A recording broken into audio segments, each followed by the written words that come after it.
ko ulit, si Victor nag-text ulit, wag na, antay mo na lang ako dyan. Sabi niya ganun. So, hindi na rin ako nagpumilit.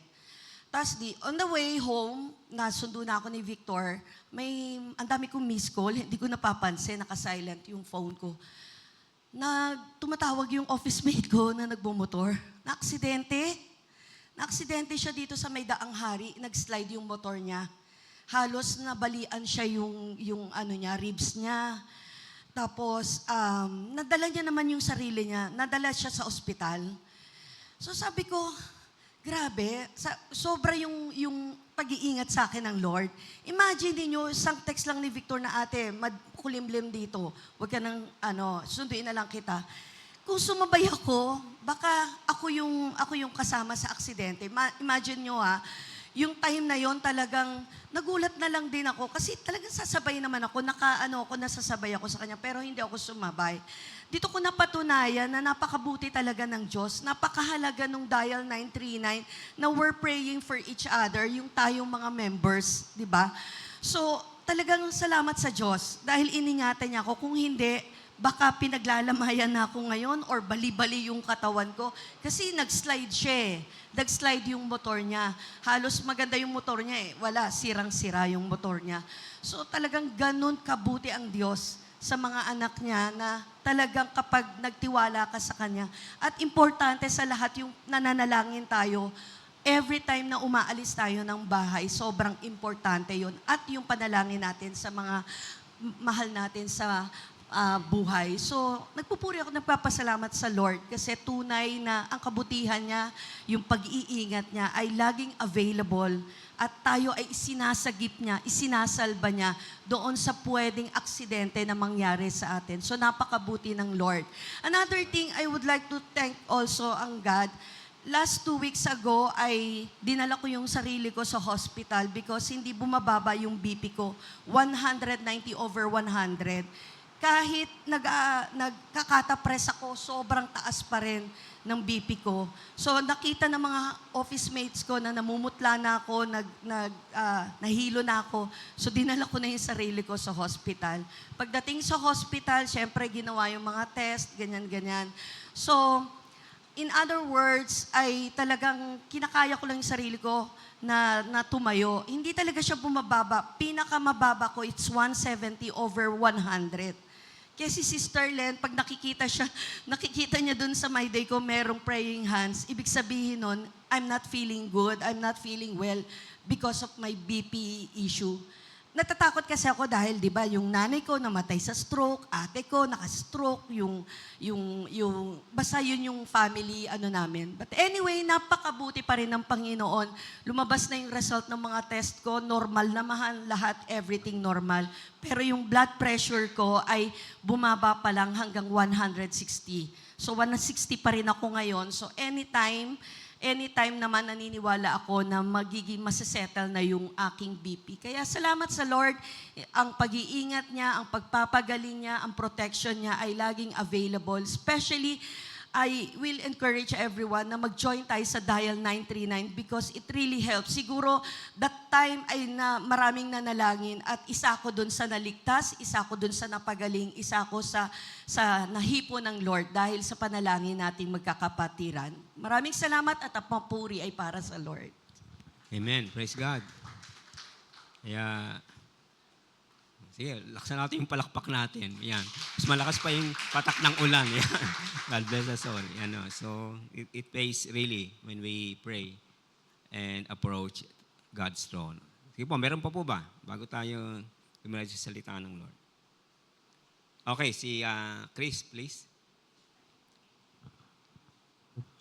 Hello po. Good morning po. Titake ko na rin po yung chance para maihayag po sa pamamagitan ko yung kabutihan po ng Diyos. Kasi nung January po, di ba po, kakagaling lang po natin sa life retreat. Akala ko po yung 2025 ko, magpa-flourish ako, ako. Lalaki ako magmamature ako bilang isang Kristiyano. Opposite po yung nangyari. At nagpapasalamat lang po ako kasi ngayon po, nararamdaman ko na po yung magre-recover ako mula sa pinanggalingan ko na sobrang down na down ako sa, sa lahat. Recently po, ramdam ko yung division na sabi ng Lord na hindi raw siya nagpunta dito para sa peace, para magdala ng peace. Nagdala siya ng espada para hatiin yung families from one another. Yung nanay may hiwalay sa mga anak niya, mga ganun. Recently nararamdaman ko yun sa lahat ng mga kapatid ko sa family, sa classmates, sa mga kaibigan. Pero praise God kasi hindi ako nag-seek sa kanila para makuha yung sagot na comfort. Nag-seek ako sa Lord at gumana yun. At ngayon, nasa naglalakad na muli ako dun sa path na gustong iset sa akin ng Lord. Kaya napakabuti po ng Panginoon kasi 7 months, nasa July na tayo, wala akong nagawang progress. Pero ngayon, sabi ng Diyos, anak, halika rito muli, gusto kitang mapaakin muli. Maraming salamat po. Yun lang po yun po. Bless you, Chris. Praise God. So, ganun po ang Lord. Walang items na beyond His reach, kumbaga. Whether kaligtasan or kailangan ng manpower or katulad niyan, spiritual restoration. And anything else under the sun, pwede po natin dalhin sa Lord sa prayer. Amen po ba? Praise God. So, salamat po sa Lord sa ating mga patotoo. Sa umagang ito ay, nasabi ko, nagpapasalamat tayo dahil even given this weather na di ganong maganda, narito po tayo para i-uphold ang church sa ating Lord. Kanina may nabanggit na extinct ba sinabi mo? Yun, endangered species. No? Mas yung extinct pala, na yun talaga. Okay. Ang sasabihin ko naman ngayon ay yung kabaliktaran. Pag sinabi kasi endangered species, yung nauubos na, nawawala na. Ang pag-usapan naman natin ngayon yung mga salitang vintage. No?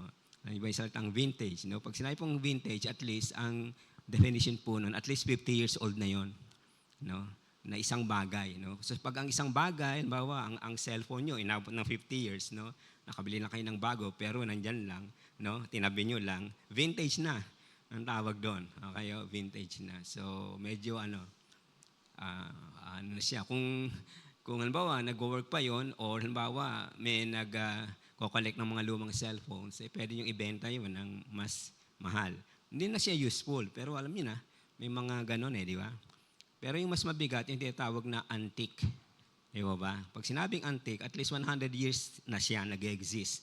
Okay? Tawag doon ay antique. Okay? And the more na nag-age ang isang bagay, the more nagiging valuable siya. So, ang hirap na i-give up o ang hirap na mawala, no? Pag nawalan ka ng mga antique. Okay? Kaya yung pong sa mga antique shop, di po ba?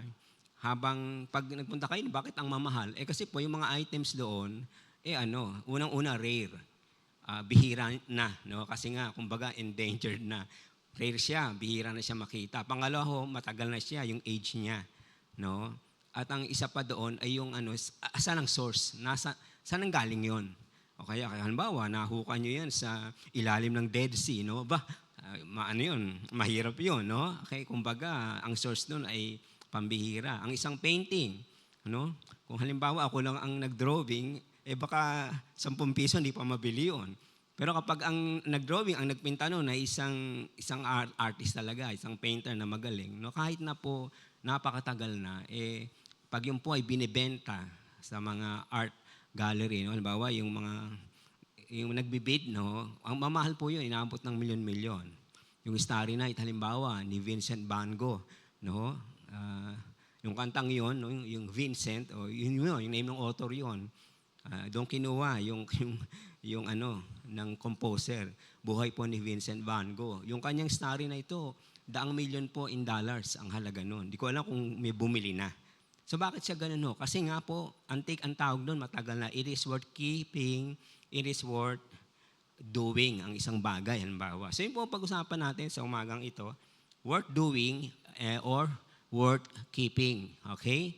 So kung sa mga bagay dito sa mundo, merong worth keeping, dapat itabi, no? Dapat itago kasi mahalaga, pambihira siya at valuable siya or isang bagay na worth doing kasi kailangan gawin, no?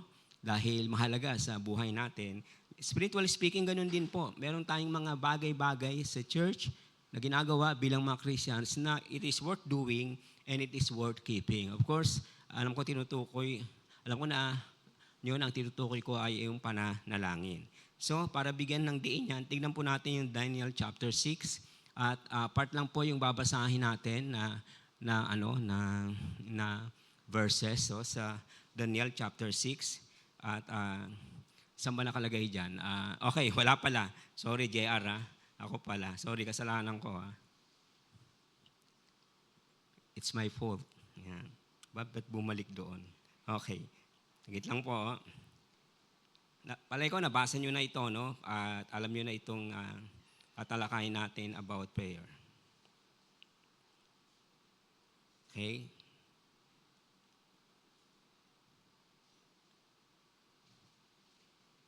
Okay, verse 10, ang chapter 6 ng Daniel, verse 10. Sabi po, now when Daniel learned that the decree had been published, he went home to his upstairs room where the windows opened toward Jerusalem. 3 times a day, he got down on his knees and prayed, giving thanks to his God, just as he had done before. Verse 11, then these men went as a group and found Daniel praying and asking God for help. So they went to the king and spoke to him about his royal decree. Did you not publish a decree that during the next 30 days, anyone who prays to any god or human being except to you, your majesty, would be thrown into the lion's den?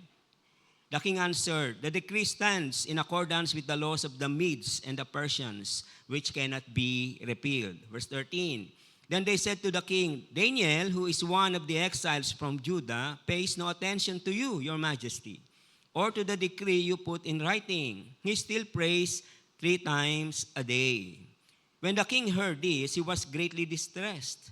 He was determined to rescue Daniel and made every effort until sundown to save him.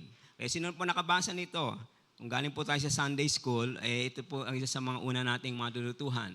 Si Daniel sa Yungib, no? O sa lugar ng mga leon. Okay ho? Sabi po natin sa ating title ay ang pananalangin po, it is worth doing and worth keeping. Okay, umpisa na po natin.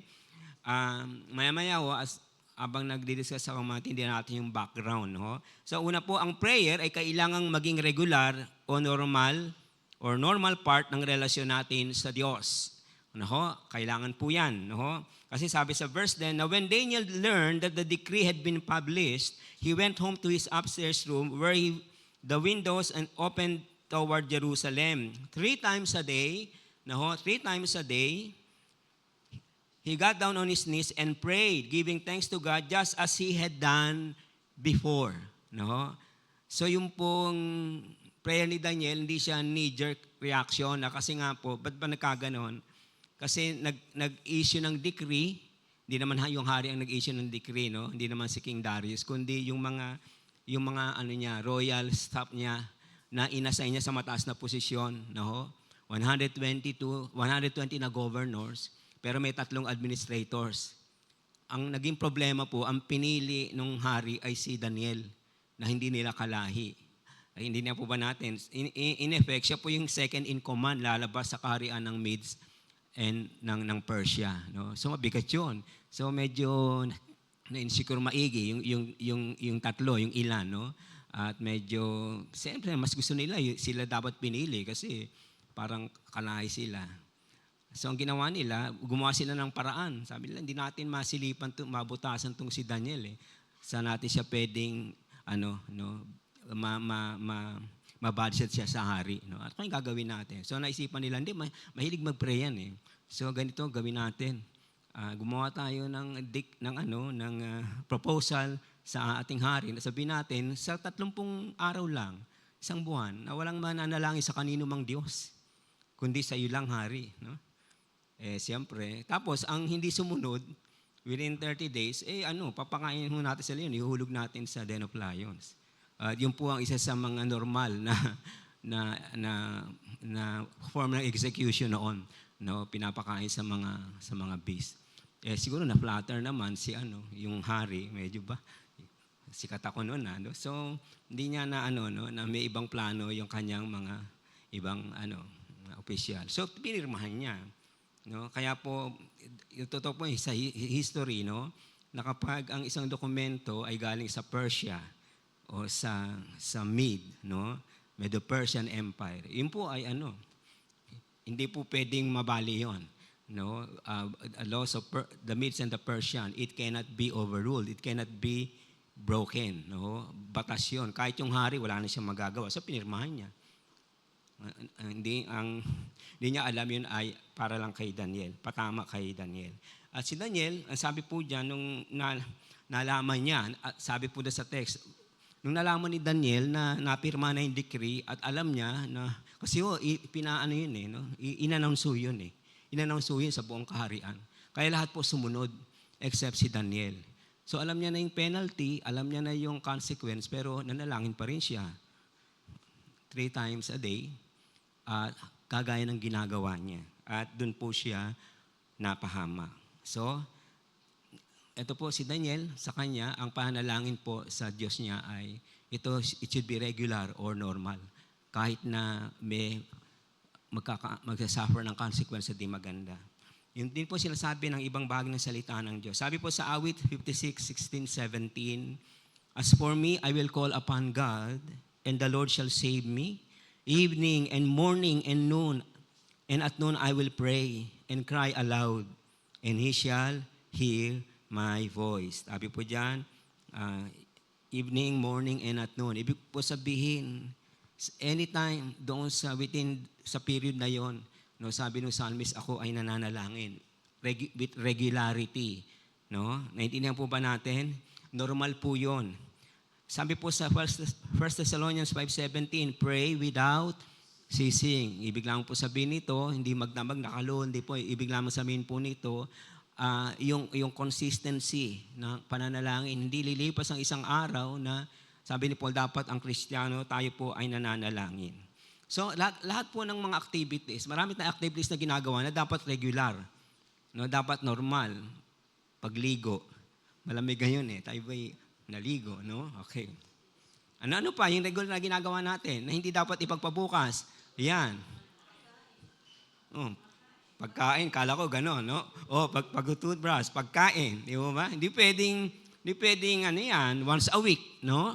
Hindi pwedeng every MWF, di ba? Hindi. Yung mga pagligo, yung hygiene, no? Bakit kailangan normal yan? Kasi dapat talaga, dahil mahalaga yan sa physical appearance natin at sa social life natin. Diba, mahirap yan pag hindi tayo gano'n naliligo. Di, isa-isa mawawala yung kaibigan natin, di ba? Okay? So, we deem it necessary kasi meron siyang consequence, no? Maapektuhan tayo. Lalo na po sa spiritual aspect, no? May consequence na mangyari kapag hindi po tayo ganong nanalangin. At ang unang-unang, sabi ng isang kapatiran natin, maramang ang isang dahilan noon ay yung nakaligtaan niya manalangin. Which when we pray, siyempre, lumalakas tayo sa Lord. Amen po ba? Okay? So, kailangan po, si Daniel, mahirap nga sa kanya yung manalangin.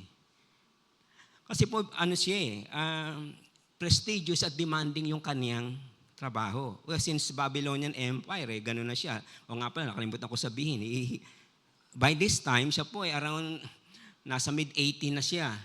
Hindi po ito isang 40 anyos na tao. Hindi Nung nasa Babylon, bata-bata pa siya. Bumagsak ng Babylon Empire, tinalo ng Persian Empire, kinuha naman siya ni King Darius. Tignan niyo po yung ganda ng record ni Daniel.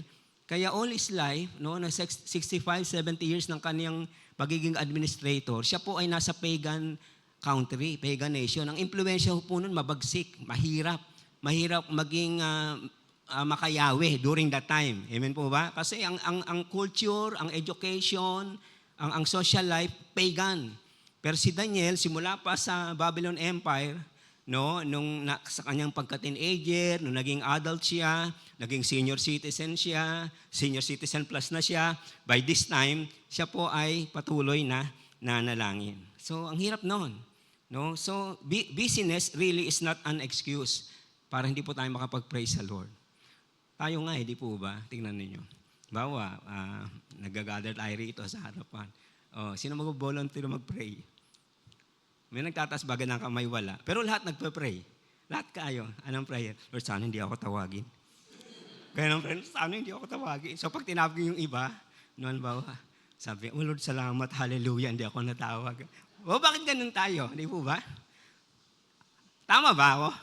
Di ba? Hindi man natin literally ganun, pero why is that? Ako rin. Question ko rin yan. No? Para tayong mga pawikan na nawawala yung ulo natin, nagtatago kapag sinabi, sino magpa-pray? Pag inassign ka naman mag-pray, naku, ba't akong na-assign Lord? Pero magpa-pray ka pa rin. Kaya lang, yung attitude, di po ba? Si Daniel hindi. Kung halimbawa, kasama natin si Daniel dito. Pag sinabi ko, halimbawa, sino magbo-volunteer, opening prayer, magtatas agad ng kamay si Daniel. Why? Kasi normal po sa kanya, regular sa kanya yung manalangin. At yun po ay mahalaga. Amen po ba? So, nawa, makita po natin yung kahalagahan nun. Next. Bukod doon, convenience versus inconvenience. No? Kasi, sabi ko nga sa inyo, mas convenient na hindi siya manalangin kasi delikado buhay niya pag nanalangin siya. Pero mas pinili niya yung inconvenience kaysa maging convenient na lang siya. Sige, Lord, 30 days lang naman, di ako magpe-pray sa iyo. Siguro maunawaan mo naman ako. No? So, hindi muna ako, mag-skip muna ako para hindi naman makompromise yung buhay ko. Hindi po yung ginawa ni Daniel. And yun ang isang reason din bakit ang Lord natutuwa sa atin na kasi po pag tayo nanalangin, ang isang implication nun, kahit na inconvenience sa atin, nanalangin tayo. Marami sa atin busy, may mga ginagawa, may problema, may pagsubok. Pero kapag tayo po nagkakaroon pa rin ng time manalangin, ibig sabihin nun, even during our inconveniences, we chose to pray. At natutuwa po ang Diyos doon. Yun po yung ginawa ni Daniel. Pipili lang siya eh. At malakas po siya sa hari, ho.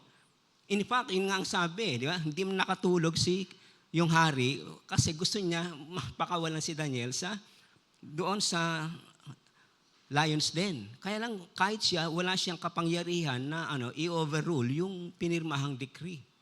No? Pero pwede naman sabihin ni Daniel, malakas ako sa hari. Pero alam niya, isa lang ang malakas, isa lang ang pwedeng puntahan sa time ng crisis, kundi ang kanyang Diyos.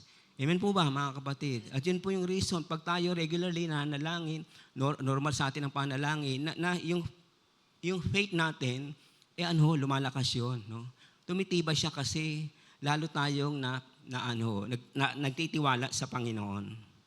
Okay ho? And then next, ang prayer ay kailangang maging consistent sa kabila ng mga challenges o conflict na nararanasan natin. Ano ba yung challenge? Ano ba yung conflict? Yun nga po, ang 30 days ka lang na huwag mananalangin sa kanino mang Diyos. Tandaan po natin, pagan nation, ang Persian Empire. Kahit sinong Diyos naman pwede mong dalanginan eh. No, hindi po big deal sa kanila yon. Lalo po ang Persian Empire, tinotolerate niya yung multiple na kung sino pinaniniwalaan mo. Kaya kay Daniel, wala pa yung decree ito. Okay naman kay King Darius, sige manalangin ka. Ganyan po kasi ang policy ng Persian Empire, ng Medo-Persian Empire. Hindi nila sinisikil yung religious freedom. Sige, hayaan mo lang. Okay lang yun. Basta huwag ka na lalaban sa gobyerno. Huwag mo lang tatablahin yung empire. Sige, yun, maluwag sila doon. Ang Babylonian Empire po, hindi. Ang ibang empire, hindi. Ang Egypt, hindi. No? Okay. Pero maluwag to eh. No? Kaya nga, hindi problema na ang isang Hudyo, isang Israelite ay gawin niya sa kanyang bilang royal staff. So balik tayo, ang prayer ay kailangan maging consistent sa kabila ng mga challenges or conflict na naranasan natin. Verse 11 to 13. Then these men went as a group and found Daniel praying and asking God for help. Tingnan niyo po, malamang isang prayer request si Daniel doon Lord, kahit na alam ko mamamatay ako kasi nananalangin ako sa iyo, pero pinagkakatiwala ko na sa iyo buhay ko. Ayun po, yun ang malamang isa sa pinagpe-pray niya. So, it was risky. Hindi niya din alam, ililigtas ba ng Lord doon siya o hindi. Nare-remind siya noong 3 chapters, di ba, before na yung mga kaibigan niya, di po ba, yung mga kapwa Hudyo na tinapon sa fiery furnace. Di ba? Sabi ng tatlo, our King, our God is able to rescue us from this fiery furnace. But if not, ayun po yung classic na ano dun eh, but if not, we will not still worship the image that you have built. No? Ganun din ang conviction naman ni Daniel eh. No? Dito naman talagang ang papatay naman sa kanya mga leon. So sabi doon, Daniel was found praying and asking God for help.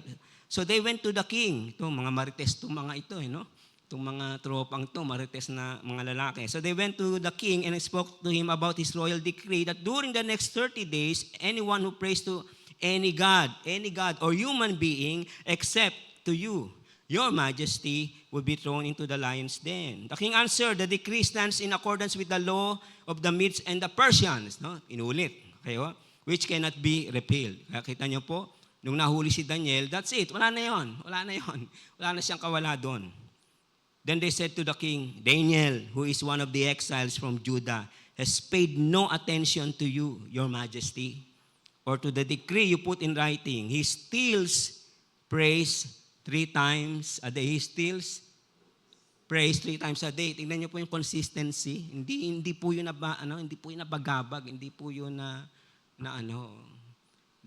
hindi siya nag-vacillate kumbaga.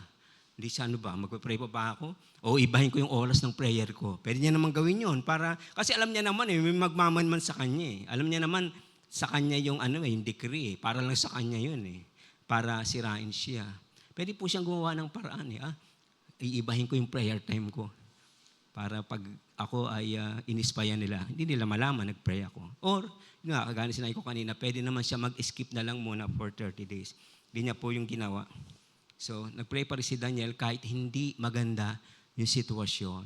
Naging consistent siya. Sa Acts 16:22-25, the crowd joined in the attack against Paul and Silas, and the magistrates ordered them to be stripped and beaten with rods. After they had been severely flogged, they were thrown into prison, and the jailer was commanded to guard them carefully. When he received these orders, he put them in the inner cell and fastened their feet in the stocks. About midnight, yun po yung mahirap na sitwasyon, yun yung challenge. Sila po binartolina, yung sa kulungan po natin, di ba, meron talagang regular cell. Pero kapag nakagawa ka ng mas doon sa loob na, nasa kulungan na, gumawa ka pa ng di maganda, nilalagay po kayo sa Bartolina, isolated, walang halos ilaw, walang liwanag, maliit lang. Tapos, yun ang ginawa sa kanila. Tapos tinali ang kanila mga paa. Yun po yung challenge, yun po yung conflict. Tapos po, pero sabi po dyan, about midnight, Paul and Silas were praying and singing hymns to God, and the other prisoners were listening to them. Hindi niya po ba natin? Sa tingnan po yung consistency. Yung consistency ng panalangin ni Paul and Silas. Bakit ba sila napunta doon? Kasi nga po, dahil sa pangalan ng salita ng Diyos, nagpagaling sila ng isang inaalihan ng demonyo, tapos po nung gumaling, bumagsak ang business ng paggawa ng idols ni Artemis, di sila po ay pinakulong. At sabi po dyan, about midnight, Paul and Silas were praying and singing to God. So, bago maging consistent po yung prayer life natin, no, sa kabila ng mga conflict o challenges, dapat po naging regular muna siya at normal. Hindi po pwedeng naging consistent ng hindi regular. Kumbaga sa pag-aaral po, dapat grade 1 muna. Kailangan po na maging regular po tayo o normal yung panalangin sa atin. Why? So that kapag mahirap ng manalangin, mas madaling mag-doubt, mas parang hirap na tayong manalangin kasi may problema, may pagsubok. Kaya pa rin nating manalangin kasi nasanay na po tayo kasi na manalangin talaga. At yun po si Daniel, nasanay na kasi siya na maganda man ang panahon, maganda man ang sitwasyon o hindi, nanalangin po siya since sa kanyang teenage years. Around this time, 85 years old na siya. Ang dami. Nagbaksakan yung mga empires, pero siya po, yung panalangin sa Lord, nagpapatuloy pa rin. Amen po ba? At kailan siya nanalangin? Kahit mahirap yung sitwasyon. Nanalangin pa rin po siya. At yun po yung kaya kayo may mga testimonies Kaya tayo may mga testimonies kasi may mga prayer talaga na Di ba? Bago tumugon ng Lord, talaga, we went through tests, di ba? We went through tears, kumbaga. Then, sumagot ang Panginoon. There are times talaga, sumasagot ang Panginoon kapag tinatest niya talaga na i-resolve natin na magtiwala at dumalangin sa Kanya. But answers will come. Next, ang prayer ay nagpapakilo sa Diyos at sa Kanyang power na tumugon sa atin. Sabi po diyan, at the first light of dawn, the king got up and hurried to the lion's den. When he came near the den, he called to Daniel in an anguished voice, Daniel, servant of the living God. Tingnan niyo po. Tingnan niyo po yung impluensya ni Daniel sa isang pagan king. Tingnan niyo po yung declaration niya, Daniel, servant of the living God. Bakit yung bang Diyos ni Darius, hindi ba living yon? Tingnan niyo po yung kung ano yung nangyayari. Kung ano yung nangyayaring dilema doon sa spirituality ng haring ito. Nag-challenge po kasi siya. Paano klaseng tao to? Sinong Diyos ang inaawitan nito? Sinong Diyos ang pinaanalingan nito? Papakain ka na sa leon, sasadyain mo pa na i-break yung decree para lang makalapit sa Diyos mo. Kaya nung gabing yon, di mapakal si King Darius, ano kaya? Gaano kaya katotoo tong Diyos nito, ni Daniel? May liligtas kaya siya o hindi? Kasi marami nang inihulog doon, mga kapatid. At so far, wala pang record na nakawala doon. Hindi po mga pusa, yung nandun sa mga leon po yon. Kaya kataka siya. Kaya sabi niya, Daniel, servant of the living God, has your God, tignan niyo po, alam niyo kasi hindi niya naman personal na Diyos si Yahweh. But has your God, whom you serve, tignan niyo po, whom you serve, paano pinaglingkuran ni Daniel ang Diyos doon sa time ng exile niya sa Babylon at sa Medo-Persia? Hindi siya nag-compromise. At ang isang bagay na ginagawa niya, nagdadala ngayon na sa lahat ng Diyos sa inyong mga tao, parang halo-halo kahit sino, pwedeng dalangin na nila, pero stick siya kay Yahweh. Whom you serve continually been able to rescue you from the lions. Di ba? Kasi imposible yun. Imposible yun.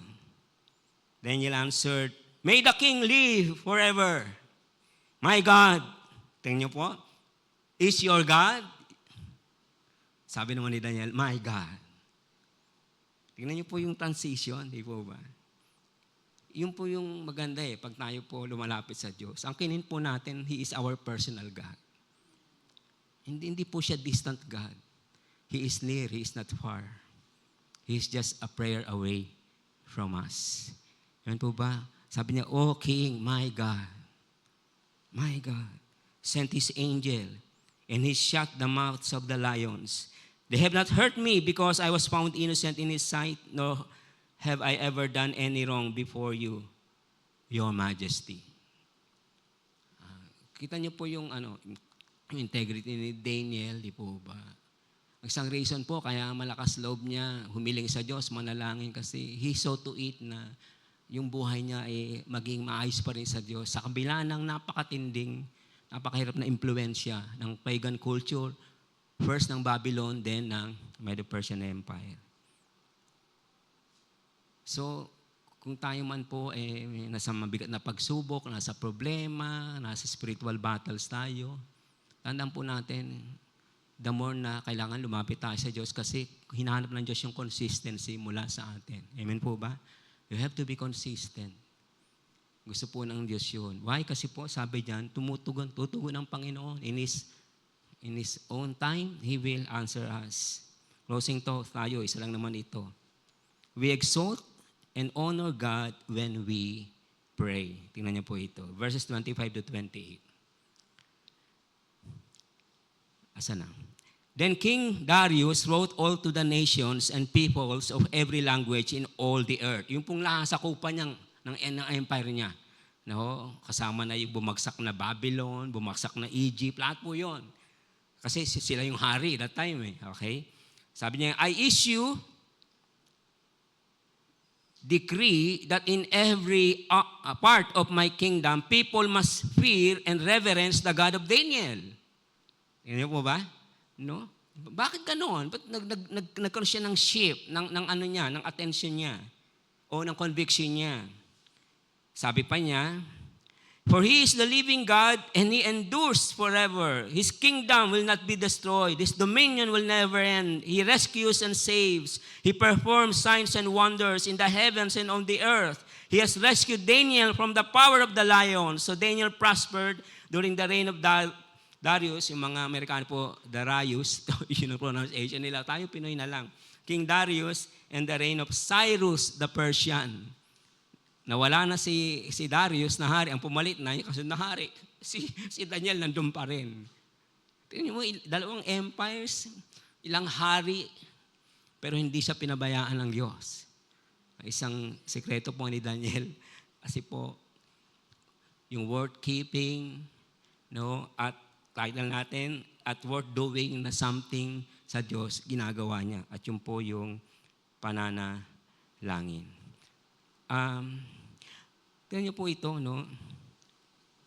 Si King Darius, di po ba? Paano niya na-issue yun? Ba't siya nag-issue ng ganun decree? Kaya persado po yung mga tao doon sa nasakupan niya na sumamba. At least, for a time, doon kay Yahweh. Wala sa pwedeng gawin kasi pag hindi nila ginawa yun, rebellion yun. Ang ibig po lamang sabihin ganito, when we pray, it honors God. It honors God. Binibigyan po ito ang pag tayo pinanalangin, binibigyan ito ang Diyos ay nag-glorify, na-honor po siya. Nitiyan po ba natin? No? So, hindi lang yung basta may prayer tayo sa 939 moments. Di po, pag tayo po nanalangin, personal naman sa quiet time natin, one thing na overlook natin, we are honoring God. We are giving Him glory. Why? Kasi po, na-amaze ang Diyos na nagtitiwala tayo sa Kanya na hindi natin kaya gawin, alam natin kaya gawin ng Diyos. Hindi natin kaya solusyonan, kaya solusyonan ng Diyos. And even this pagan king, sabi niya, kasi nakakita niya eh. Kaya ano siya, di ba? Particular siya.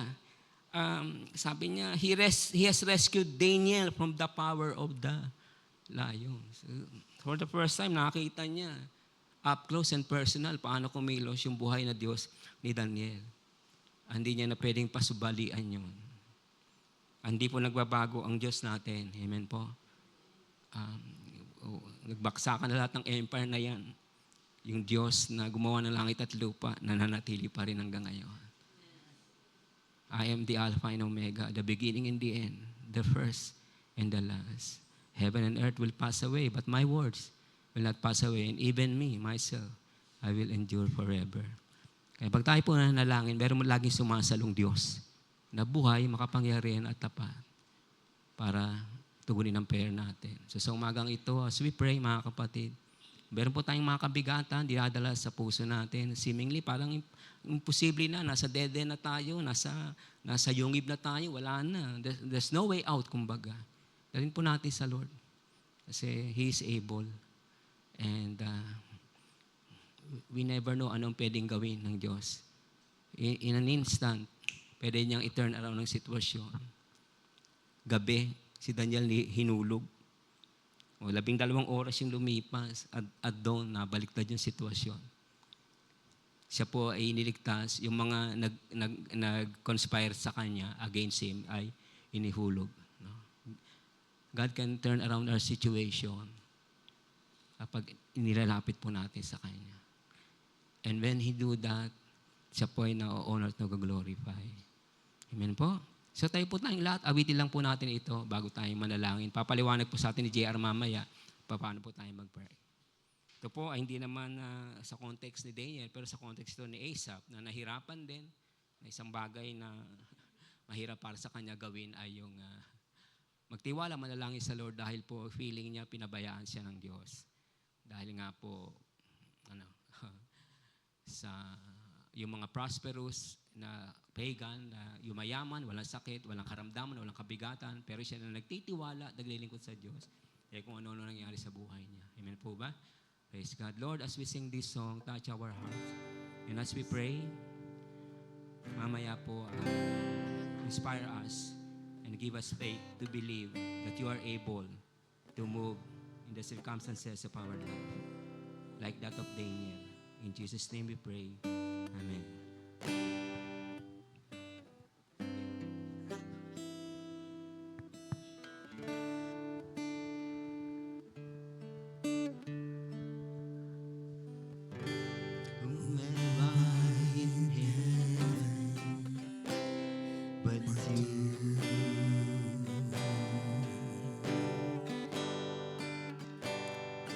There is nothing on earth I desire beside you.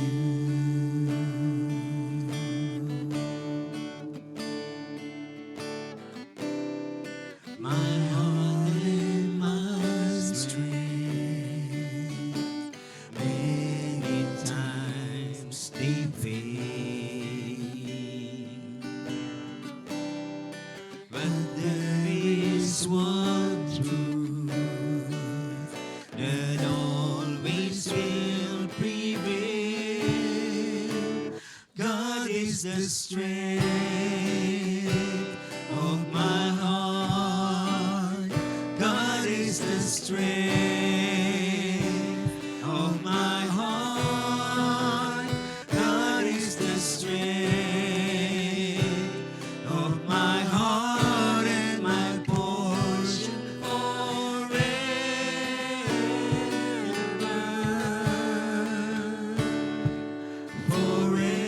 forever. Amen. It's true. Amen. Hallelujah. Whomever in heaven. Whomever in heaven but you. Oh, there is no one else but you, O God. There is nothing on earth I desire beside you. Oh, Lord. Hallelujah. My heart and my strength. So many times, Lord. Yes, we fail. Oh, we feel helpless and hopeless. But thank you, you are with us. There You will is be with us, one Lord. You will help us, Lord. Hallelujah. Oh, you are the strength of our hearts. Amen. God is the strength of my heart. God is the strength of my heart. God is the strength of my heart and my portion forever. You are the strength. God is the strength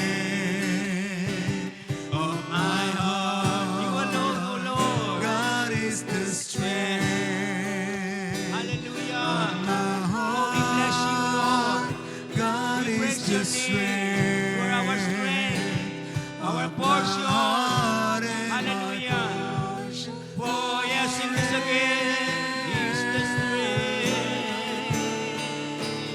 God is the strength of my heart. God is the strength. You are the strength. of my You are the heart. strength. God is the strength of my heart and my portion forever. Only our voices to our God. God is the strength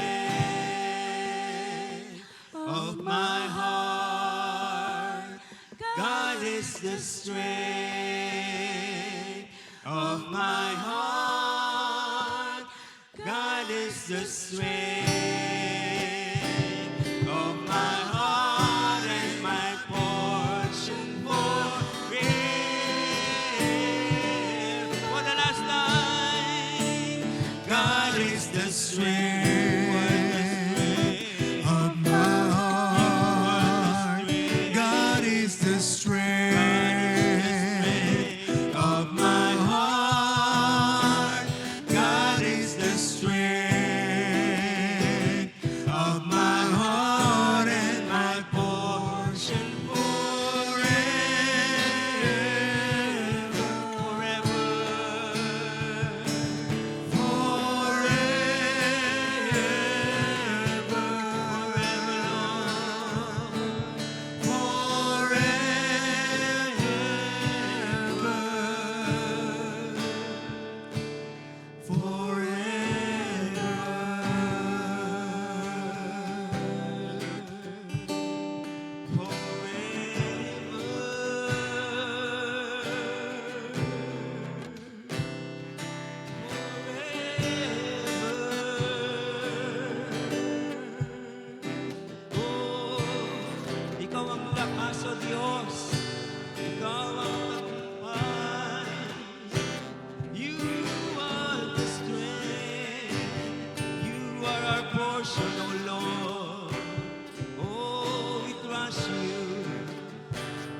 Lord. Oh God, you are the strength. You are our portion.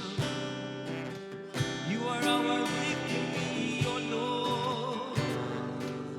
You are our shepherd, we shall not want. You are the light and our salvation. Oh, blessed be the name of the Lord. Blessed be the name of the Lord, now and forever.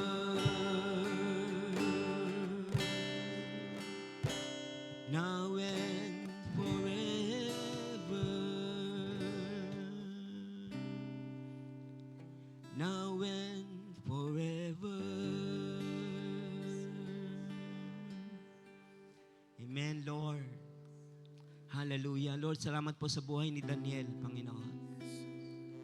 Hindi po siya bumitiw, hindi po siya nag-give up sa paglapit sa iyo, sa panalangin sa iyo. Kahit na Lord, pwede naman niyang gamitin ang kaniyang impluensya doon sa hari. Pwede po siya mag-rely sa kanyang position, sa kanyang prestige, Lord. Pero nag-rely lamang po siya sa iyo, Diyos. Lalo na doon sa panahon na mahirap ang sitwasyon at mahirap manalangin. He still prayed. And he prayed regularly and he prayed with consistency, Lord. No wonder, Panginoon, nung tumawag po siya at andun na po siya sa dens of lion or sa den of lions, Lord, andun po nag-perform po kayo ng miracle at nag-send po kayo ng angel. Lord, tulungan niyo po kami sa oras na ito as we pray. Ma-remind po kami ng katotohanan na ito na merong Diyos na makapangyarihan, Diyos na personal, Diyos na walang imposible sa Kanya, natutugon sa amin kapag lumapit kami ng may pagtitiwala at ng may conviction sa aming puso. Lord, salamat po, Diyos. Nawa magbigay ito ng hamon sa amin, inspiration sa oras na ito. Hindi lamang sa aming prayer gathering, kundi maging sa aming mga private devotion sa iyo. Maging consistent kami, maging lagi kaming lumalapit sa iyo. Thank you, Lord. Guide us, lead us as we gather in prayer this morning.